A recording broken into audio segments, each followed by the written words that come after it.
All right, all right, all right, all right, all right. Greetings and welcome back once again. This is Imuna. I pray everybody is doing well. I pray you're doing well. If you're new to the channel, welcome. If you hear breeze in the mic, please let me know. I have a window down. And if you're back, you don't know already, welcome back. I'm not as organized as I would like to be at this particular point, but I just wanted to talk a little bit about a whole lot of things that are happening, and basically being able to see the value in understanding what we're seeing and what's happening in our life. I know I sound like a broken record. To me, I sound like a broken record, saying the same thing over and over again. But hey, I guess that's just my portion. So what did I call this? What did I call this? The domino effect. So I saw on social media, what's going on, Nasha? What's going on, Judah? I saw on social media in a school. Let me know if you can, if there's any breeze, by the way. In a school where there were cereal boxes, right? And they set up what would look like hundreds of cereal boxes throughout the whole school. Let me wind this up a little bit. Okay? And use the cereal boxes as dominoes, right? And I mean, this thing is going in and out. It's going long. I should have put the video, but I didn't. And I'm just looking at this thing in amazement. Even when people do these long, these big, intricate pieces, and it looks like people's faces, and it's a domino. But once you pluck one domino, or in this case, one cereal box, the force, the energy just continues to go. That one thing happens, another thing happens, another thing happens, another thing happens, right? But when it happens to us in life, sometimes we don't know what started the cereal boxes or the dominoes? What started that motion? You know, people find themselves, like we were highlighting on this channel. And I'm gonna come back to some of those, the stories on the street, when the guy goes around in Atlanta and he shares about, you know, what people are experiencing and how they got there, right? What was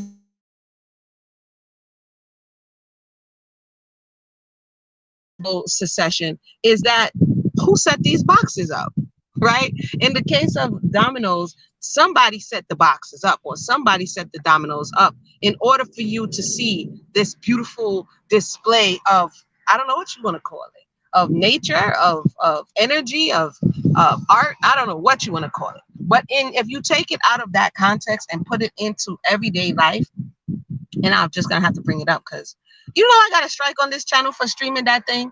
I think when I paused, well, I think when I was doing the Will Smith, I forgot what the name of it was.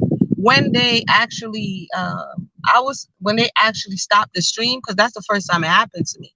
So when they actually stopped the stream, I just thought it was on my end. So that's why I went and tried to do the stream again. Anyway, YouTube YouTube gave me a warning strike. I was like, all this time I had this channel, I ain't had no warning strike. So YouTube gives me a warning strike because I didn't realize that uh, whatever. So anyway, back to the Will Smith conversation, or any conversation. Some will say that the domino, yeah, I did. I put fair use. I disputed it, and they still said no. I don't know. I don't know what made this any different because it wasn't necessarily.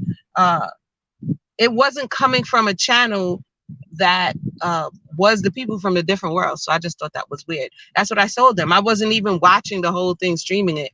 I was doing commentary. But nonetheless, we have to be careful when we do all of that stuff. Uh, they tried to get at me. They tried to get at me. It's all good. I say all that to say sometimes we see something and then we argue about what started it. Oh, it was because Jada rolled her eyes. It was because she was bald headed, or it was because, you know, your mother drank, or it was because, right? And we're trying to see where in this space started this domino. But the reality is, oftentimes where we pick it up is based on perspective, and it's not necessarily where everything got started.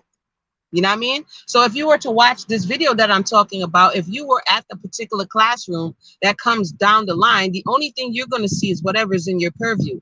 You're only going to see what's in front of you. That's kind of how we approach life. We only see what's within where we entered the story, unless we go and we do research, or we expand our mind or our understanding that, you know what, this is coming from somewhere else. This is coming from further down the line.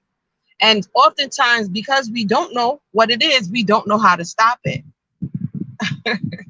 Right? And when we don't know how to stop it, it doesn't stop until the dominoes run out. And so, I mean, this thing is running for a minute. First of all, I'm like, they must have told the children, like, everybody bring in a cereal box. Because A, that was a lot of cereal boxes. Let me know if you guys saw that. And B, it doesn't stop until the last domino, or until something or someone along the line stops it. And that's what the generational curse breaker is. A lot of people call it a generational curse breaker. I'm not even going to say anything to you. Watch my children here. Is that person or that domino in that line that decides, you know what? You need to stop. Not you guys. He's on this skateboard here and looking real suspect. Yeah, you need to stop. Right. Someone along the line. And when you stop, say if it's a long line of single mothers, or if it's a long line of deadbeat fathers, or if it's a long line of, even in the case of in antiquity, when there was a long line of printers, or you in the family profession, a long line of lawyers, and you have all of this social pressure on you to become the doctor like your father and your great grandfather, but you really want to be a shoesmith, right? Anything that's bringing the pressure from behind us, that's the ancestors. Those are those who came before us. That's society. That's our culture. Anything that's coming from behind us, that's pushing us in a certain direction, whether it be good or bad, to stop that energy and go in another direction takes a lot. Some people underestimate what you go against when you're going to change the narrative. And I'm just opening, let me open the mic too, because I'm just freestyling right now because I was doing some work earlier. And, I'm just taking a moment.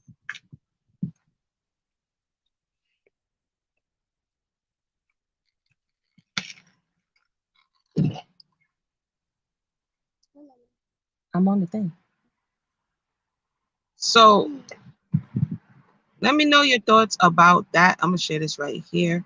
Another thing that I wanted to say is that sometimes people say karma is a B, right? I noticed that anytime, and I've said this in times past, anytime somebody wants to do or say something derogatory, they usually curse the woman.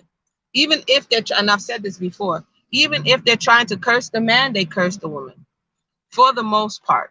So for the most part, they'll call you a son of a B, which is cursing your mother, or a B, which is cursing what which they're using to say that that's the woman, or they'll call you a P, which is also another derogatory. You understand? So the majority of the curses are what people or society would classify as feminine nature, or being soft, or being a punk, or being effeminate. That's what much of society uses to curse both men and women.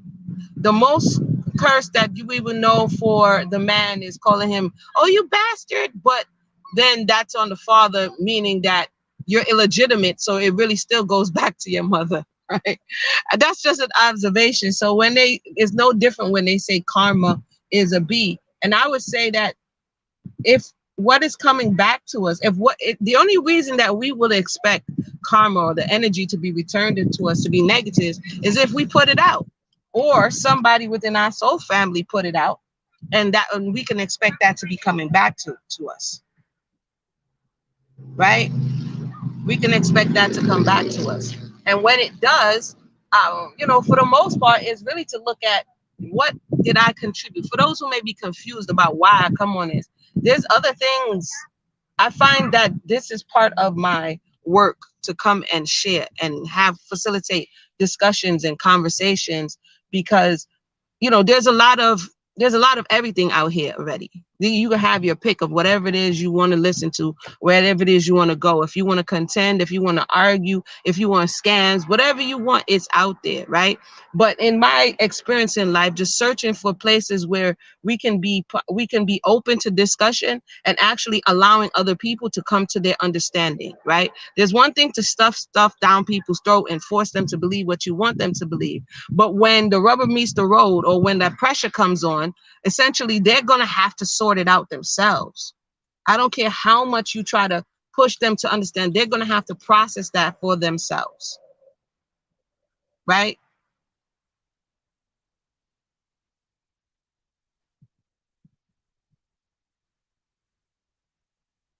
Broken, what? John, we're not going, what? I want to know, you said at the end of a stream, broken people can have, if broken people don't have relationships, then there would be no people in the world, because a lot of people are broken, right? There's a lot of people in this space and time that are broken, and one would have to say classify brokenness, right? What do you mean when you say brokenness? To what degree are you talking about? No one is perfect. Everybody in relationships are coming with baggage. Relationships is how you relate, right? How you relate to people, how you relate to anything, really. So no person, no human being that I have seen in this incarnation is perfect. Is some old meditation vibration where they're levitating, and no, everybody in some way, shape, or form has some level of quote unquote brokenness within them. And I use that term in the way that there is some impurity within them, some part or aspect of themselves, of their soul, that they need to purify. And as long as that exists, then nobody is perfect, and therefore to say that we can't have relationships because we're not perfect, that doesn't jive with me. So of course they can have relationships. There's people that can be born out of many things, and people who have been born out of many things. The majority of people on earth wouldn't exist if you waited only for perfection to incarnate, because incarnation is the opportunity to strive for perfection, in my estimation. Now, will we all get there? No, but this is an opportunity for us to purify, to get those things out of the soul, to have experiences so that we can elevate and become better beings. When you talk about should have never, that sounds like you into eugenics, one cannot, if eugenics is saying the person who is over them is dubbing this a person or that person able to have and bring forth, like that's playing the most high at this point. Like I don't get into all of that. I agree that there's some people, there's some circumstances that brought brokenness, but who is judge and jury in that respect? That would, who is the one that you are assuming should be in the position to tell people that they are suitable or unsuitable? Because that's eugenics. That's some Margaret Sanger type vibration.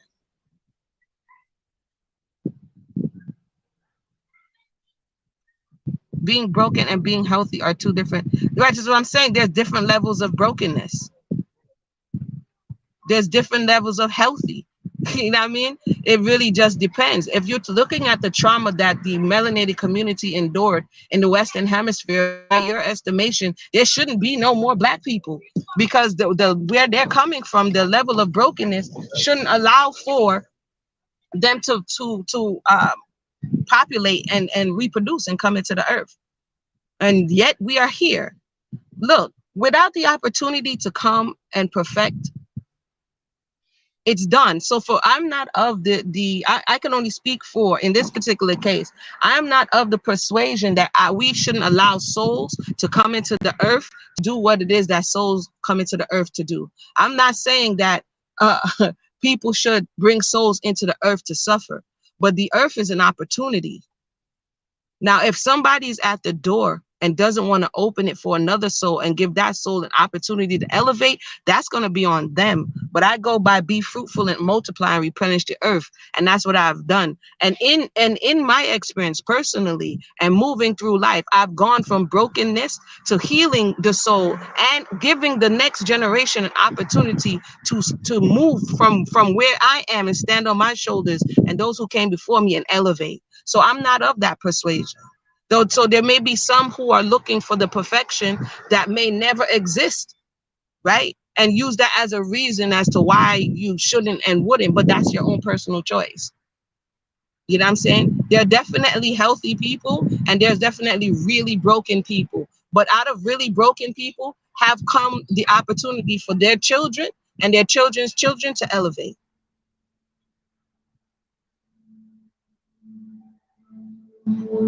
John, again, it's easy. You know what I find, that it's easy to theorize on what healthy families are and what healthy, but to do it, to live the experience and to grow through the experience as the parent and with children and with your mate, it gives you a different perspective. I realize that sometimes people are arguing from ideology and not reality.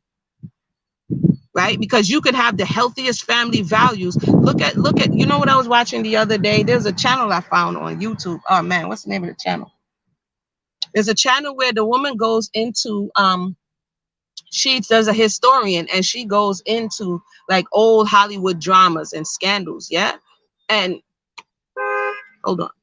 And many of the stories, if you remember, many of the, theory and practice are two different things. And one can argue from theory all day long. Peace, what's going on? Investigating. One of the things that I realized is, if you remember that a lot of, if we're going to go on John's theory, and I'm going to call it a theory, there were many singers and entertainers that came from church backgrounds. You can name them. There was a time, and let me run up this window. There was a time when they were afraid. They grew up with mother and father. They grew up in the church. You have Whitney Houston, you have Sam Cooke, you have all of these people who grew up in the church and they decided to go and sing the devil's music. This is what I'm saying, that theory and practice is two different things. They can grow up with mother and father. They can grow up with guidance. They can grow up with community and something in the outside world.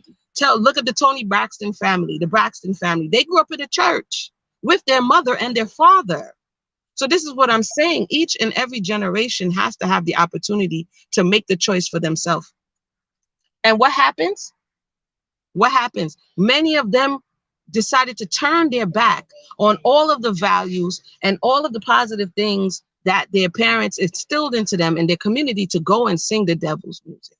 Whitney Houston, her mother, Cicely Houston, Dion, all of these people are coming from a space where one would say that you had a better choice to make, and their children still made the choice of turning away What do you want? No, what is it? Let me play a commercial real quick. I'll be right back. Let me see what this little one wants here.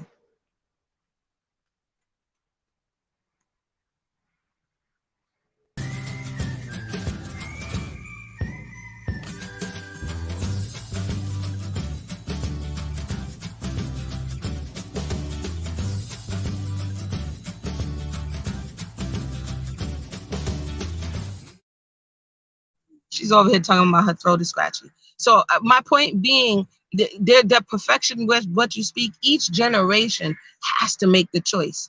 Your job as the parents and the elders and the community and the family is to instill in them that which they need so that they can make the choice. But we cannot make the choice for them.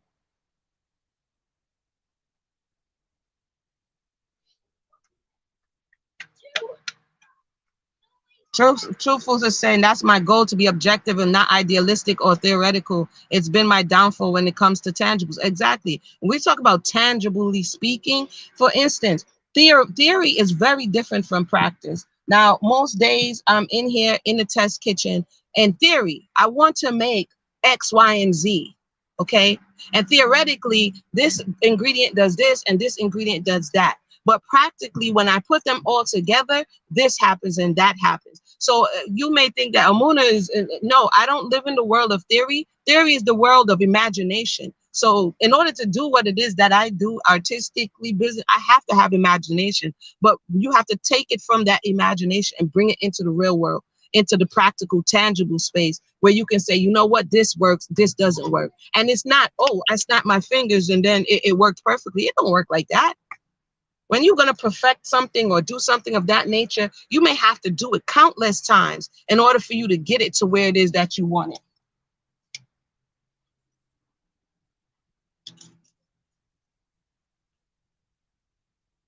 So I say that to say that, there's some way live in the theory world and want to pull you into that space and have the argument or the conversation from there. But if we're not going to be honest and we're going to have blinders on and we're going to pretend that this is not, and for every reason, for every fact, we're going to have, no, that's not so because I don't feel so. It doesn't lead to productivity. It doesn't lead to progression. Theories change all the time, right? I agree. Theories change all the time. So again, when you look at a lot of these, if you want to say, for example, a look at what was going on in the 50s and the 60s, a lot of these soul singers were gospel singers. They were in the church. They theoretically had everything they needed to make the right decision, and they ended up making the wrong decision. And a lot of things, I was watching Sam Cooke. She went over the Sam Cooke, even though I had watched a documentary about it before, she was talking about Sam Cooke. And I'm thinking to myself while she's talking about that she's talking about the Asian woman who led him to the hotel. I just got all kind of questions. Like, why were you in the club flashing money? Right? So this whole flashing money in the club is not new. Um, you know, why are you flashing money in the club? You know what I mean? Why are you picking up random women and giving them rides to the hotel that you ended up in, the $3 hotel that he ended up in, right? Why were you naked when like, there's so many questions. Like, I don't know if you remember the story, but the story, and I like, there's a long time coming, you know what I mean? All that, the songs, very soulful, a lot of promise. And you just have questions. How did you die like that? Because you allowed yourself to be in a compromising position, even if you knew better. At some point, your judgment lapsed. You allowed yourself to be in a compromising situation. She took all your clothes. You were naked except for your blazer and I believe one shoe. You know what I mean? That's crazy. So when we look back, like I said, it says blessing and curses before you this day, you choose. At the end of the day, each and every individual has to choose. They have to. And our job as elders and those who come before is to learn the way, first of all, because a lot of elders don't even find a way for themselves. Learn the way, and I put the link in the box, right? And instill it, not just in talking. Let me tell you something about children. I'm with children every day, all day. They watch what you do. They don't hear what you say. They don't hear what you say. For the most part, they're watching what you do. And what you do is, or what you don't do, but mostly what you do.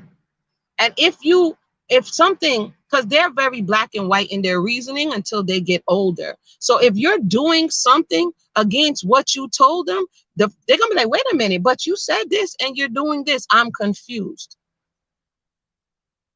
Welcome to those who just joined us. Welcome to the conversation. I put the link in the box. This is open mic right now. We're talking about the domino effect and how we get to where we are, right? And so application is the name of the game, right? We could talk all day long, but what do we do when we stop talking? How do we act? How do we move? And are we the type that any child wants to emulate? Are we the type that somebody wants to say, you know what? I want to, for instance, as a matter of fact, today I was at the shop. I got a call. And for those who remember, I did the children's cooking. Now, another community center called me. They want me to come and teach teenagers about healthy eating. If I'm not out here doing it, there are no phone calls generated. So my wish, my hope, my prayer is that we move from this space where we have these type of conversations and actually take it to where it's applicable, to where it has value, to where another generation can say, you know what, such and such, Miss such and such taught me, or Mr. such and such. That is very powerful for them, especially at the very impressionable age. I often say, like 077 to 14, the concrete is wet. If you know the concrete is wet when you put your hand or your impression in the concrete, then it's going to stay there, right? You know how they lay the concrete and somebody write with a stick, or somebody put their hand, somebody put their foot. That's 0 to 7 to 14. All this talking we doing, it's about being present with these children, uncles, nieces, and not hurting these children, not doing more harm to these children than good, guiding them and directing them, but not crushing their spirit. We keep talking about broken adults. Broken adults are nothing but children who were broken inside. That's how you become a broken adult 9 times out of 10. Somebody mishandled you as a child. And that's the domino effect. Now, when they mishandle you as a child and you internalize it, you have 2 choices, or maybe 3. You can say, someone did this to me, so I'm going to do this to others, right? You can actively say, someone did this to me, so I'm never going to do this to others. And I don't know the 3rd choice right now. Y'all tell me. But I think mental health is very important. I think spiritual health is very important.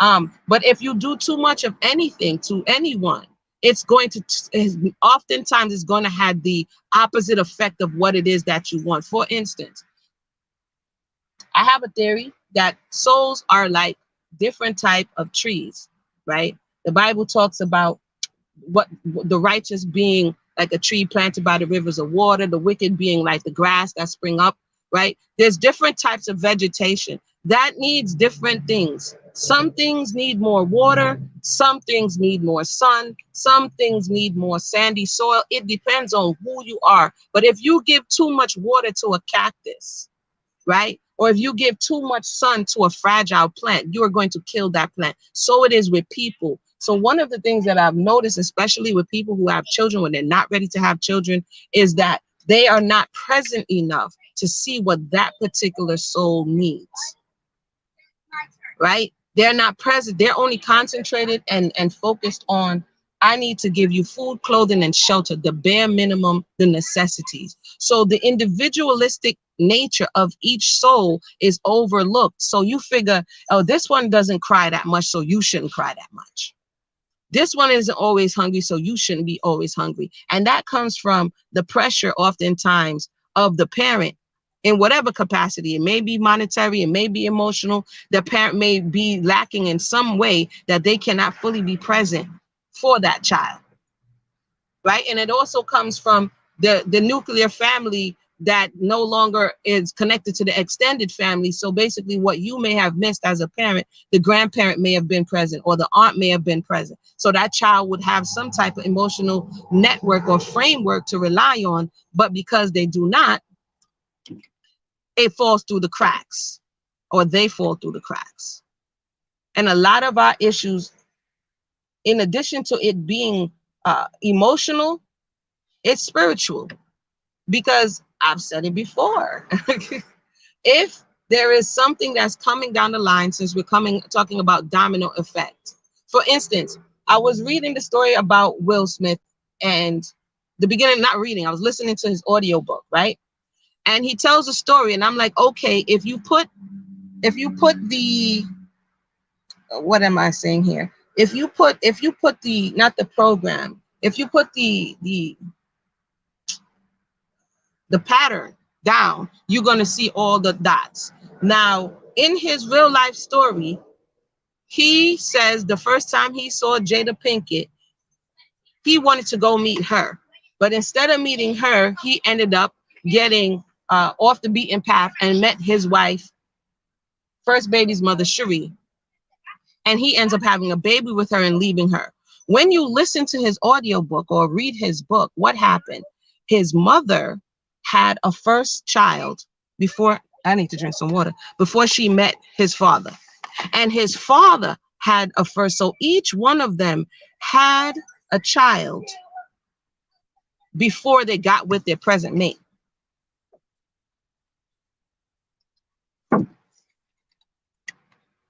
Sorry.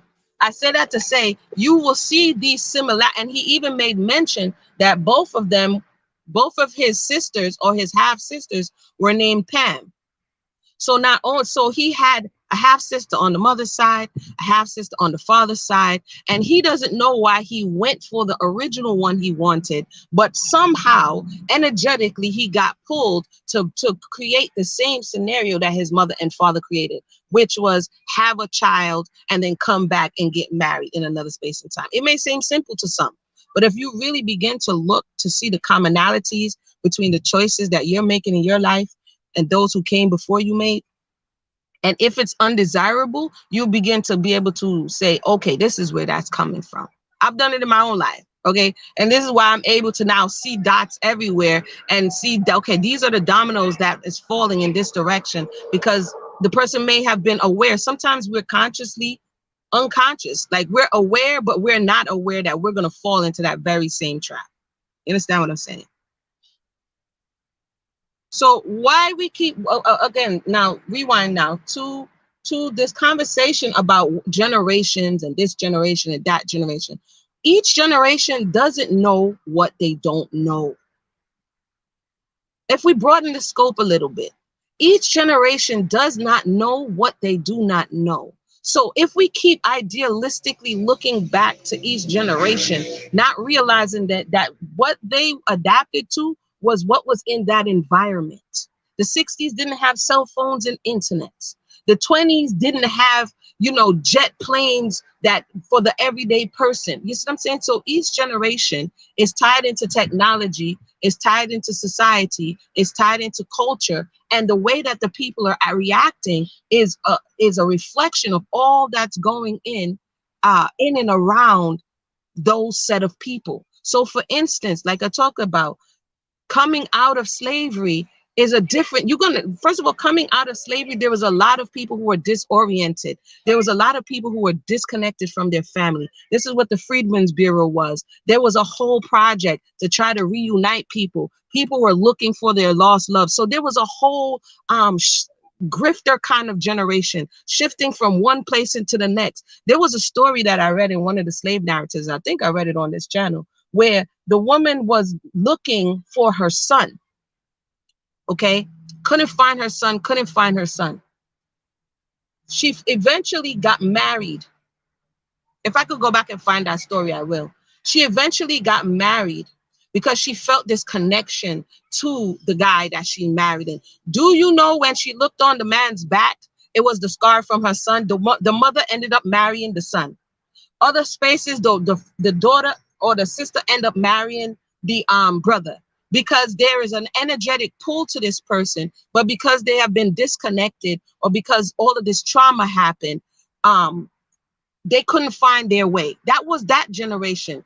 70s, 1880s, 18 reconstruction. Somebody's giving you false hope. They're telling you you're going to get 40 acres and a mule. They're letting you come into politics. Melanated men are taking up seats. There's a lot of stuff going on.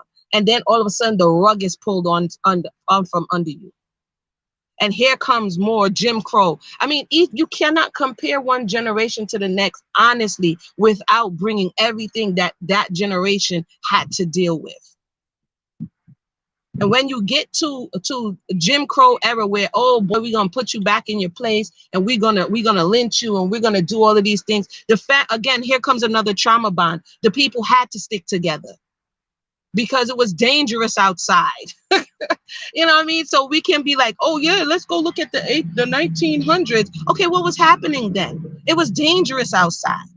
They may have stuck together with somebody they couldn't stand, but they knew that it was going to be dangerous if they went outside by themselves. Another thing is, how much work could the woman have gotten? What variety of work, what access to economic resources did she have in 1890?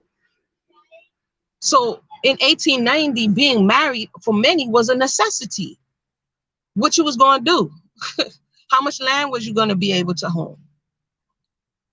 So, you know what I mean? If you look at 1900s, 1910s, Madam C.J. Walker, I watched her thing again as well. When you look back, she has the surname. I think she was married. This was the third husband, if I'm not mistaken. And she divorced. She ended up separating from all of them. But the third husband, if I'm not mistaken, is the one that she kept his surname, Walker. And you heard what she called herself? Madam C.J. Walker. Because in that time, you did not have value. Tell me if I feel like I'm yelling. Is it loud? In that time, you did not have value, oftentimes as a woman, unless she was connected to a man. So when we having all of these conversations about the 60s we have to put everything into context. And you're going to see that as we come down through the line, the things that were in times past keeping the families together started undoing, like the elder grandmother who was there and the grandfather who was there, the nuclear family moving away, not being grounded anymore. All of these things. Let me turn on this car and just turn the air conditioner because I feel like I'm yelling. If I'm yelling, my apologies.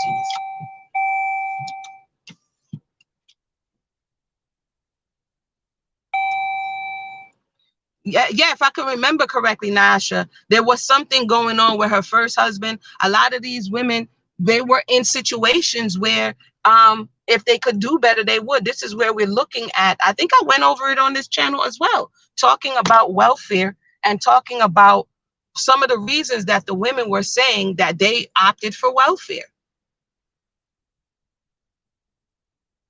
Right? She said she read her book. Maybe we should come through and read the book. She was the first melanated millionaire in America.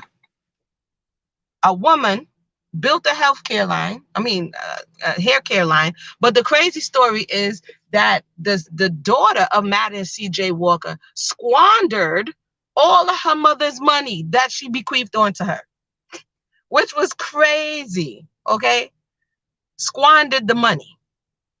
Anyway, that's another story for another day. So my point being, all that we're talking about, that's what I'm talking about. Somebody can get everything they need. They ask the question, did she squander the money because she was a rich kid, that she had everything? Imagine being that rich in 1900s, early 1900s. Imagine. And if I'm not mistaken, they said that C.J. Walker died at 51 from high cholesterol because they were not only rich, they was eating it up and doing the most. And her daughter dies at 46. So all the stuff that her mother worked for, the next generation came and squandered it. Why? Because each generation has to make a choice. We cannot make the choice for another.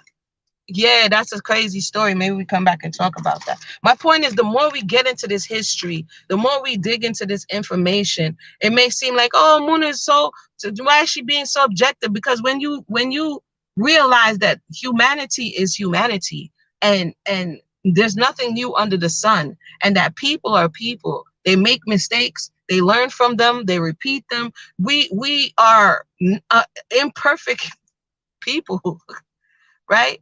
And it's so interesting to learn of those who was thinking, we've done everything that we can and it shall be perfect. That it doesn't necessarily mean that it's so, because of the nature of humans. Just weird. You know what I mean? So we might want to look into her first husband beating her. I think she had 3, if I'm not mistaken. 3, if I'm not mistaken. But yeah, anybody have anything to share, feel free to do so at this time. That's just some of my thoughts on this domino effect. We really have to know what the pieces that are falling and why they're falling. And yeah, she was the first female, right? After she left Walker, she kept his name and she just went in. She was before Mary Kay, before all of them. You understand?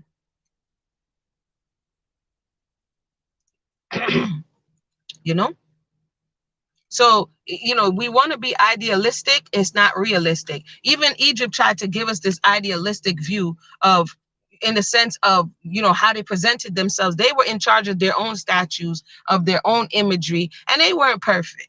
You know what I mean? Kingdoms rise and kingdoms fall, and human behavior is wild. You know what I mean? And so it's really to know thyself. It's really to understand who we are. We try to chop up it in, oh, you're this, you're that. No, at the end of the day, everybody's human. Hopefully, hopefully, hopefully, hopefully. You know what I mean?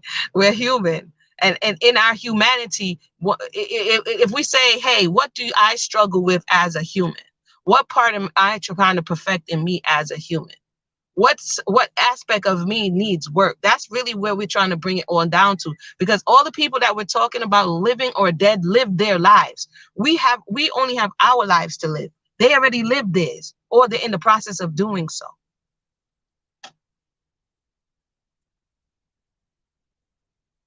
Right? So what are we doing with our opportunity? Queen T, what's going on? Welcome to the conversation. What are we doing with our opportunity? Let me add Naasha to the stream. Naasha, welcome to the conversation. Greetings. Greetings, Just greetings, wanted to greetings. say, um, what I really found amazing on Madame C.G. Walker is that she was the first woman, not even black woman. I mean, first woman who made the first million by a self-made millionaire as a woman, the first one. Not even white women did that. Most white women at that time who actually were millionaires got it through inheritance. So she was just amazing. Building your own business at this time as a woman to make it was something that was not usual for nobody. So even at this time there was no woman, self-made millionaire woman didn't exist. She is the first one. When you Google first millionaire in the world, Madame C.G. Walker was on the top. So she is one of my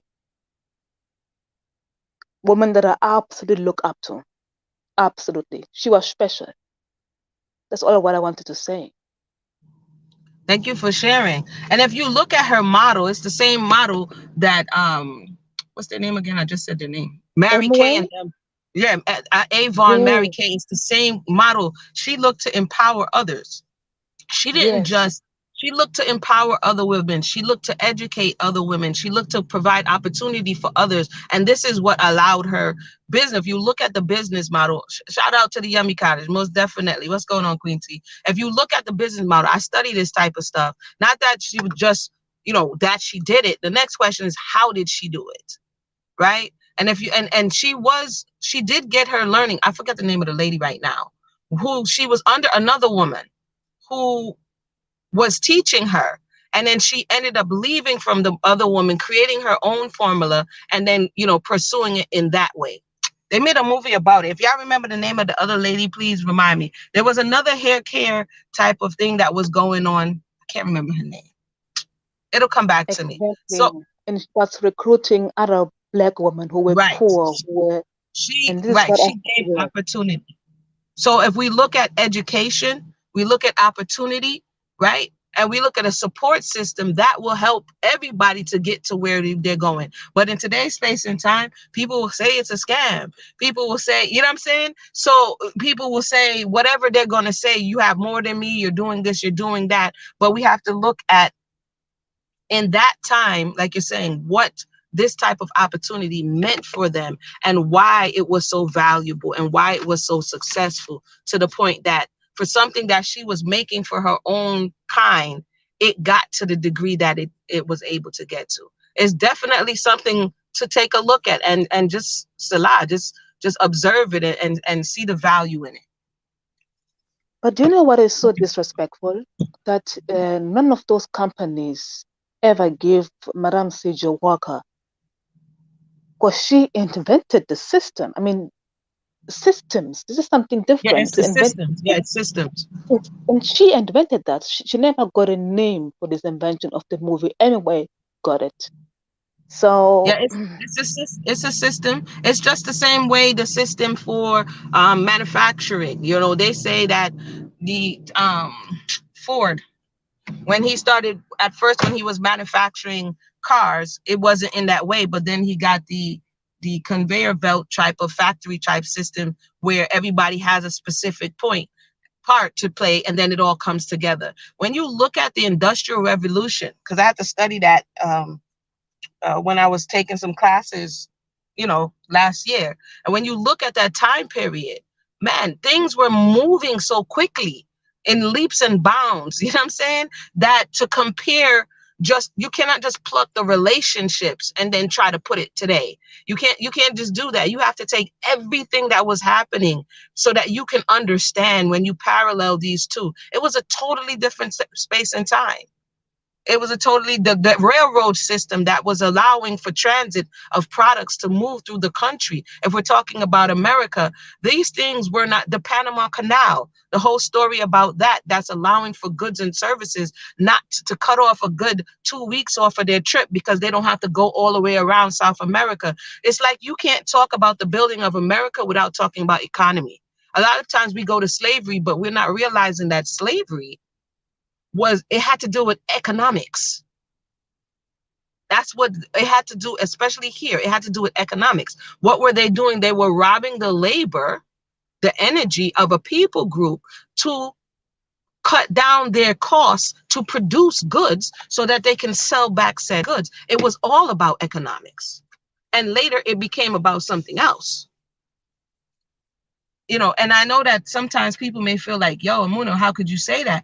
If we deal with the emotional part, which I've already done, and I understand everybody comes at their own time, but if we go through the emotional stuff and we look at it for what it was, they had logs, they had inventories, they had ships, they had industry. Everything that was built around this transatlantic slave trade had to do with generating economies.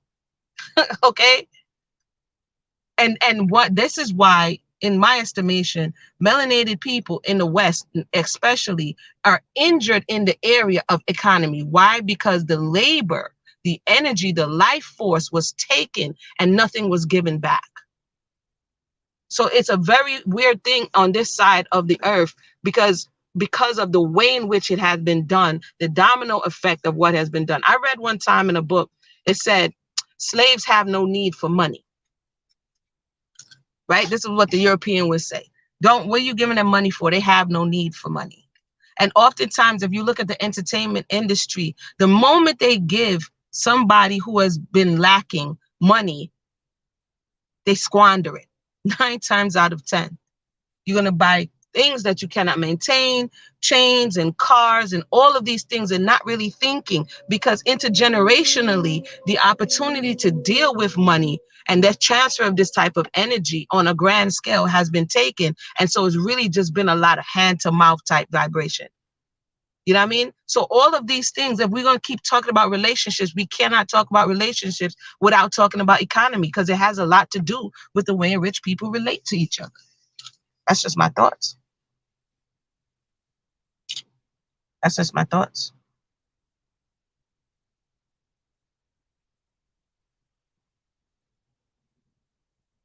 For those who just joined us, I was going to go down the rabbit hole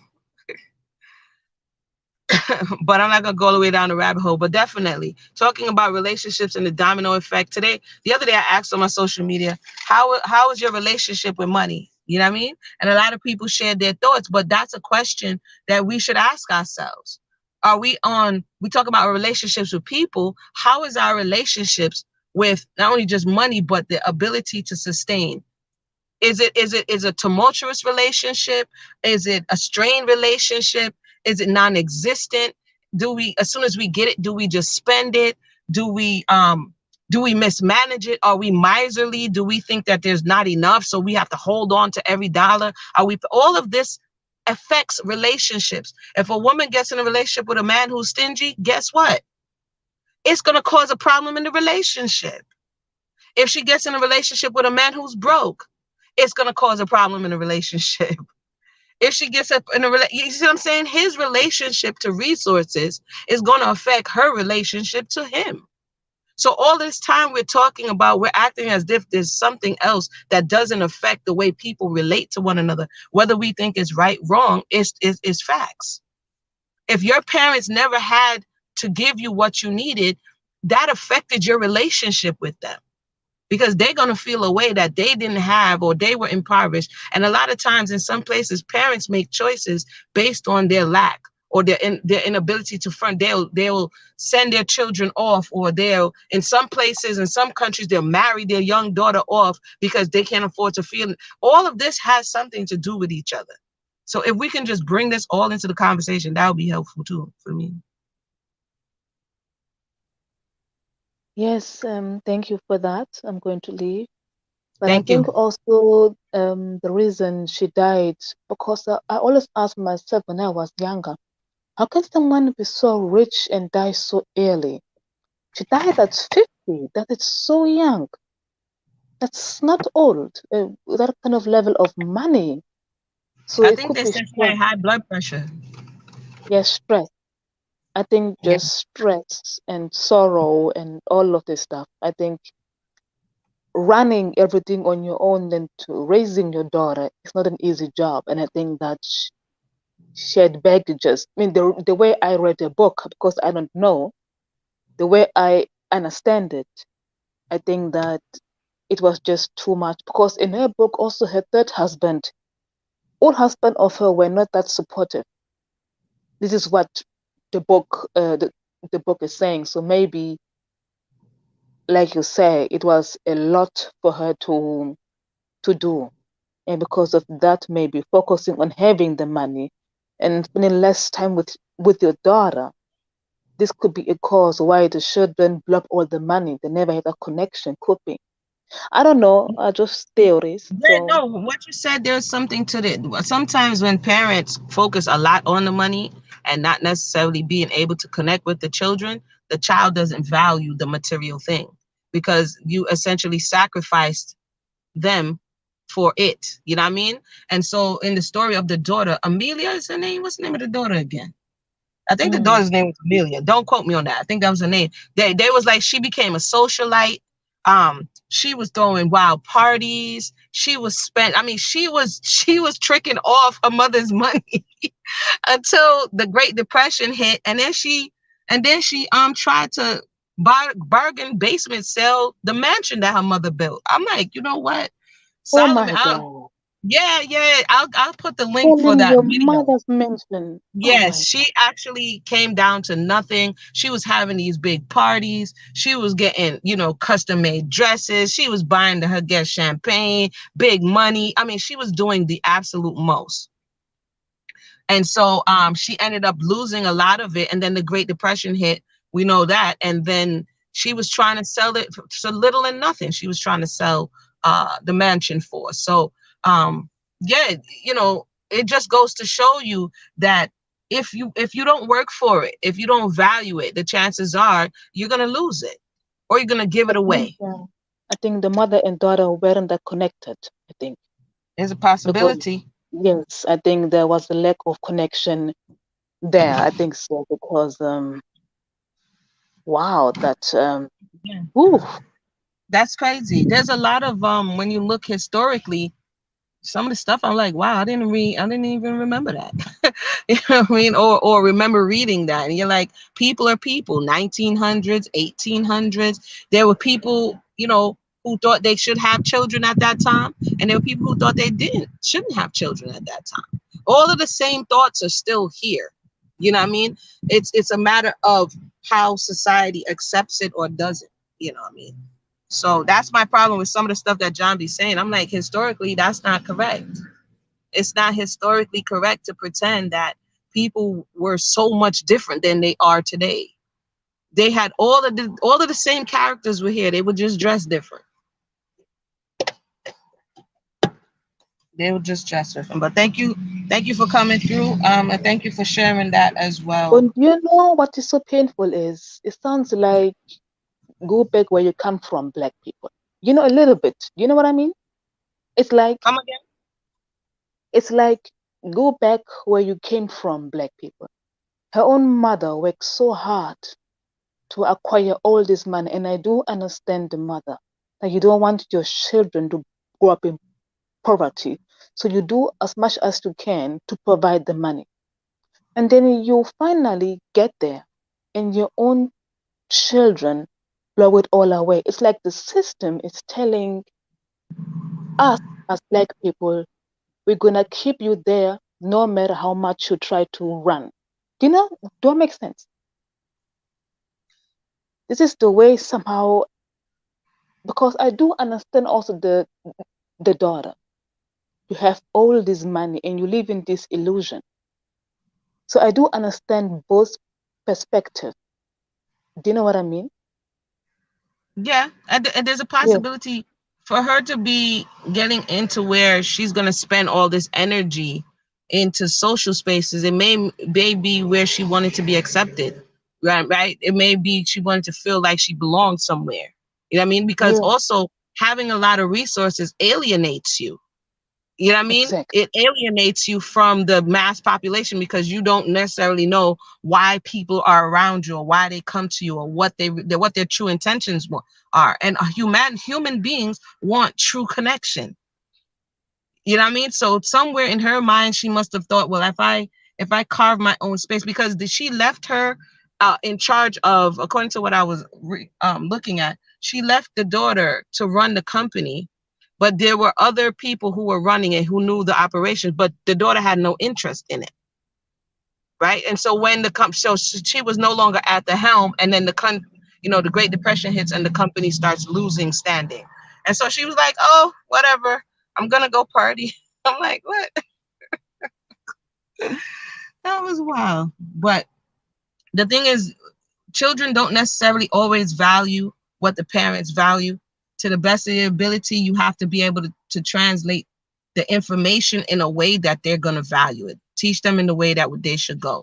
But if you rain down on them, or if you make them feel like, um, I'm doing this for you, but I'm sacrificing you, they're not going to value it. If no matter, look how much I did for you. You weren't there. That's all they really care about. If you're there, and that's what a lot of people theoretically they think is going to work, but actually it doesn't. One of my favorite is quotes is, if you want to go fast, go alone. But if you want to go far, go together. You know what I mean? And in order to go together, if you walk in with little ones, you can't run so fast because they can't keep up. You know what I mean? So we don't know, to be able to build $1 million business. Maybe mom wasn't there. Maybe she wasn't present. You know, and maybe that had an effect on her.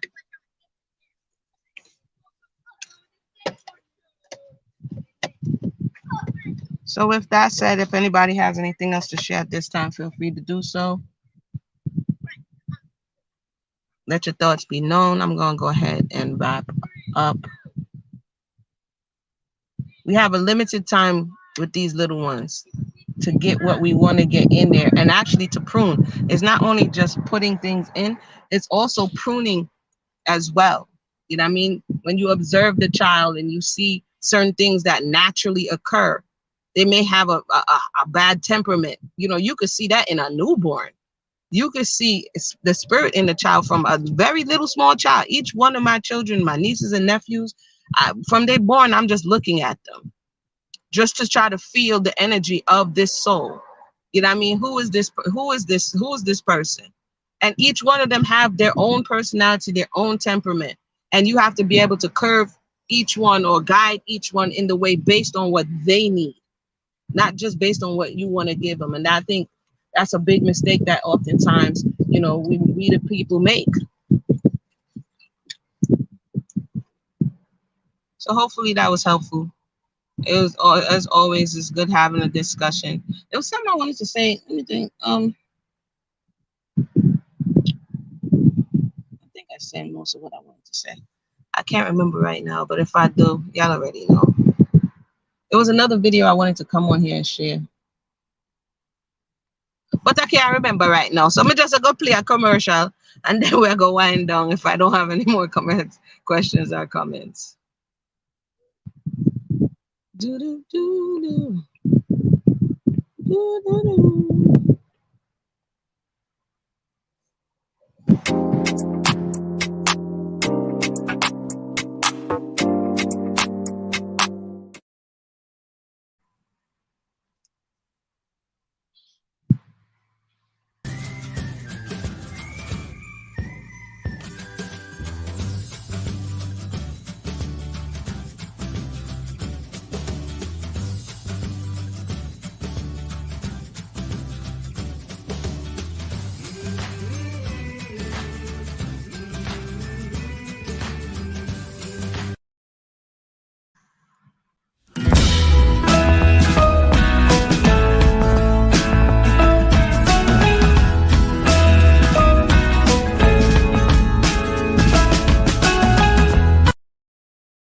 All right, and also if you have a product that you would like to do a short commercial for, just hit me up and we can have a conversation about, sponsoring a segment of this discussion. You're welcome. Thank you so much for stopping through.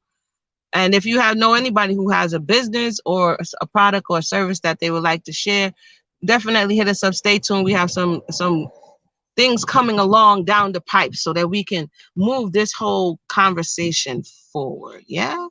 All right, everybody have a blessed day.